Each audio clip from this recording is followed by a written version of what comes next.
कला दर्पण न्यूज। हुपरीत अवैध दारू विक्रीवर पोलिसांची कारवाई, तिघांवर गुन्हा, 70 लिटर दारू जप्त। घराच्या आडोशाला दारू विक्री हा प्रकार आता हुपरीत उघडपणे सुरू असल्याचं समोर आलं असून पोलिसांच्या कारवाईत हा गंभीर प्रकार उघडकीस आलाय।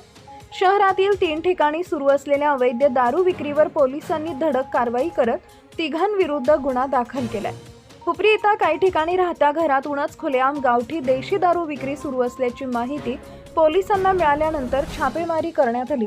या कारवाईत राणी राजाराम माने, संगीता सुरेश गावडे दोघी राहणार वाळवेकर नगर तसेच रियाज खुदबुद्दीन पिंजारी राहणार हुपरी यांच्यावर गुन्हा दाखल करण्यात आलाय। या छाप्यात पोलिसांनी सुमारे 70 लिटर देशी दारू जप्त केली असून हा धंदा कित्येक दिवसांपासून सुरू असल्याचा संशय व्यक्त केला जातोय।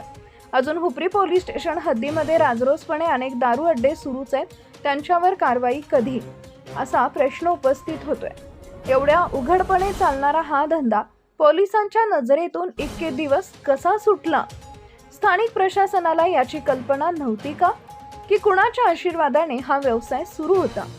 हुपरी शहरात अवैध दारू विक्रीमुळे सामाजिक वातावरण बिघडत असल्याची तक्रार नागरिकांकडून सातत्याने होत होती।